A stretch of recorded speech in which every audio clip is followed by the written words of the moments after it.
So, there's a lot of dumbass criminals to talk about, baby. It's the whacked out news. People breaking the law.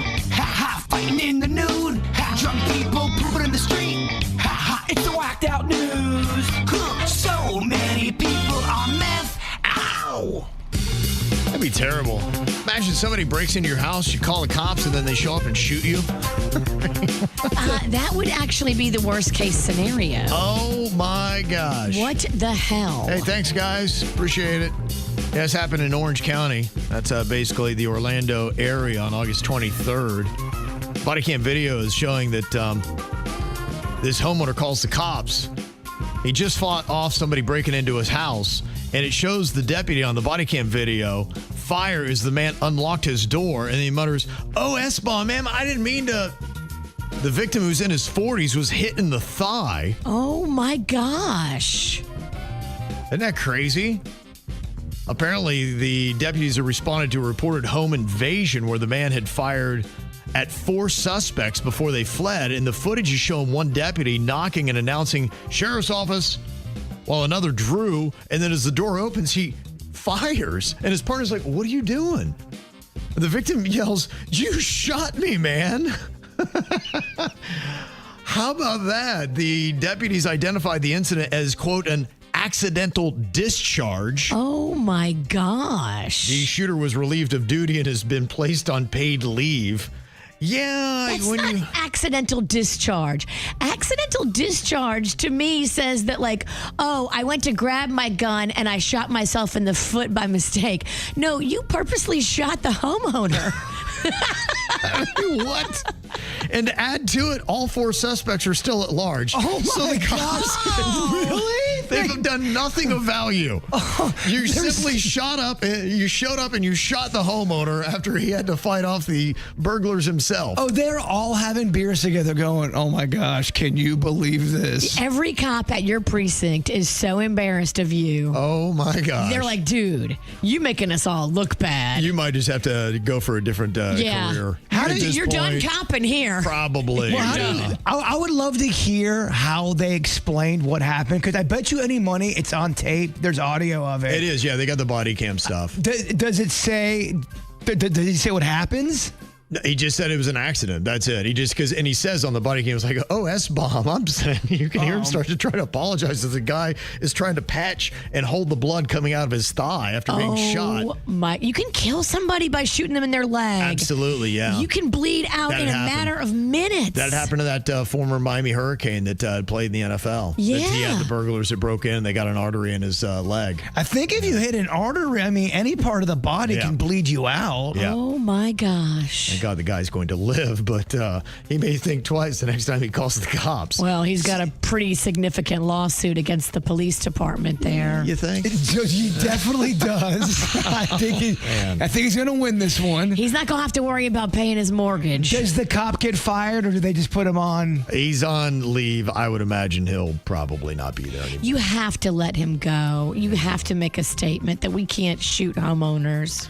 Another amazing dumb move. The fire department in Houston, they're very excited. They got this brand new ladder truck, $1.5 million they laid out for it.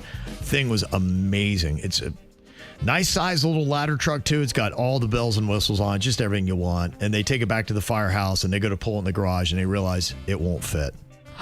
They didn't think to measure out, and now they have to park the very nice truck outside of the firehouse because they didn't measure to see if it was big enough to fit it. Okay, we need to have a concert and we need to raise some funds to build a carport.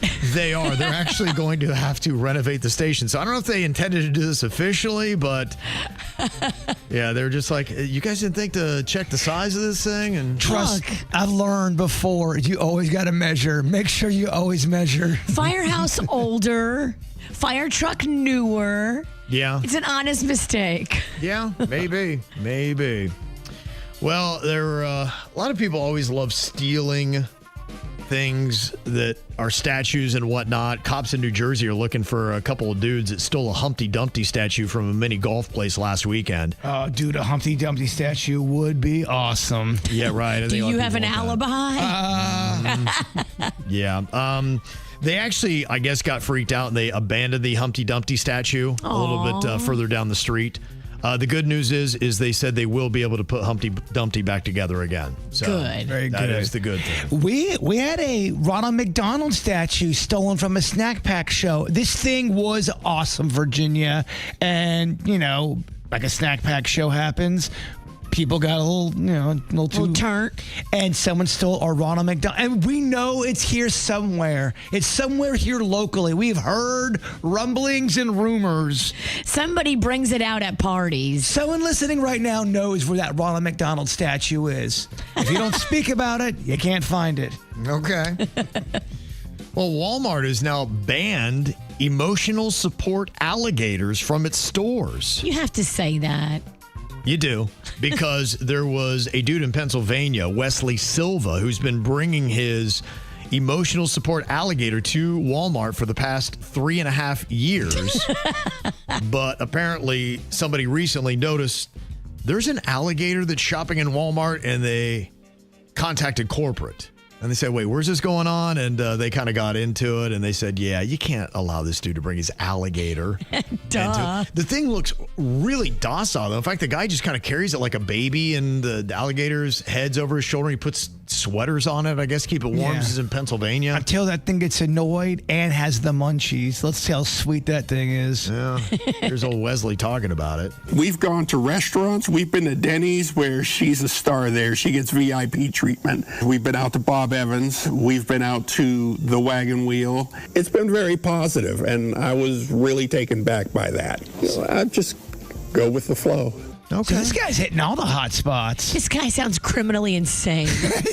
Walmart, the Wagon Wheel. That honestly, Bob where I'm Evans. from, that is it, baby. You want to hit the town, that's where you go. That gator's living your best life. Yeah, that's the trifecta in that part of the world. What does it take under the guidelines of having an emotional support animal and having it be where no one can mess with you? Because there's a difference between that and a service animal, correct? Yeah, right. The service animal's a lot more serious. The emotional support is just for your feelings. Service, the dog actually is trained and it has a job to do, and it will be better behaved, you would think. So an emotional support animal, if the store policy doesn't want you to bring your, supportive llama in there, they have the right to do that for emotional support. Yeah. But not for service. Publix did it. They put a sign out saying, all right. Quit bringing your... You got to stop. Unless it is a service animal that is trained medically, do not bring it in here. People bringing in aquariums with their octopus. It just makes me feel safe. It's kind of it. Yeah, and I think it's a good rule. Your emotional support animal shouldn't be able to kill another shopper. Yeah, It's probably a good rule. I can support that. Yeah, that seems just fair, I would guess. A study has found that mosquitoes love beer drinkers. Really? Yeah, and they found especially beer drinkers who've recently gotten lucky. Oh. Whoa, how do they know? I don't know. It's all about, I guess, whatever pheromones, whatever you're pumping out of your pores. That's just it. And of course, another thing, I'm a beer drinker.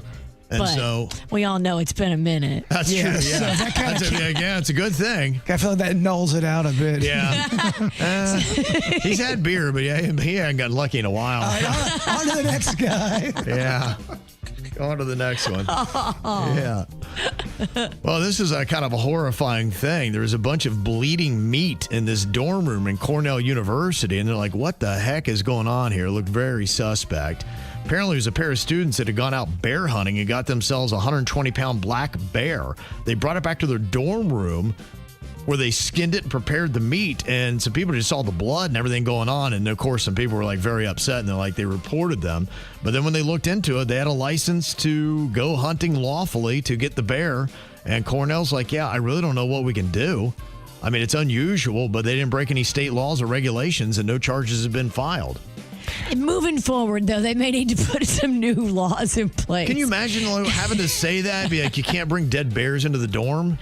I think that maybe you can't bring dead anything to skin it back to the dorm. Oh, man, my freshman year up in Marianna, Florida, they would have welcomed a dead bear in the dorm in a heartbeat. They would have said, this is good eats, man. Okay.